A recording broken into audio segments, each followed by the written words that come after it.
సమృద్ధి అయిన జీవం అంటే మామూలు జీవం కాదు, అది వెలుగుచూ అని ప్రతి మనుష్యుని వెలిగించుచున్నది. అదండి సమృద్ధి జీవం అంటే. దేవునికి స్తోత్రం, హల్లెలూయా.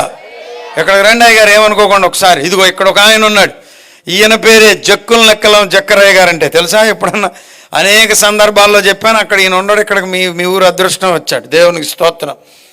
జక్కుల లెక్కలం జక్కరయ్య గారు అంటే ఈయన యేసు ప్రభువుని గురించి విని సువార్తను నమ్మి అలా ప్రభువుని ఆరాధించుకుంటూ మందిరంలో కూర్చున్నాడట. వాళ్ళ మేనమామ గారికి తెలిసింది.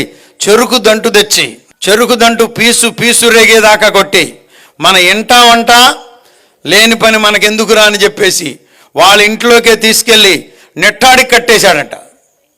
నెట్టాడి కట్టేశాడు, బయటకు ఎడబెట్టాడు, వెళ్ళిపోయాడు. మెల్లగా తన కట్లన్నీ విప్పుకొని బయట గెడ ఉన్నదేదో ఉంది, చల్లగా తాటాకు పైన తాటాకును తెరప చేసుకుని మెల్లగా అందులో నుండి దూరి మళ్ళా వచ్చి చర్చిలో కూర్చున్నాడంట. అది ఆ సంవత్సరమే బాప్తిసం 2002. దేవునికి స్తోత్రం కలుగును గాక, హల్లెలూయా.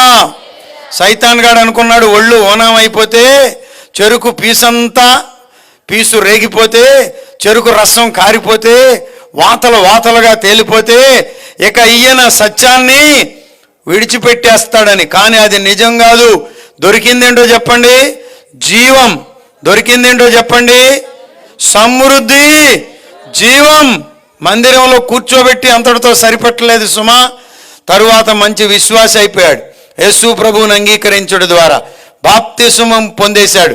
ఇప్పుడు ఏకంగా సేవకుడే అయిపోయాడు. గట్టిగా స్తోత్రం చెప్పండి, చప్పట్లు కొట్టండి. ఎన్ని చోట్ల సేవ చేస్తున్నారు? తేలపోలు, జక్కుల నెక్కలు, సోనద్రిపురం. తేలప్రోలు, జక్కుల నెక్కలం, శోభనాద్రిపురం. ఇప్పుడు 100 మంది విశ్వాసులు ఉన్నారంట. దేవునికి స్తోత్రం కలుగును గాక, హల్లెలూయా.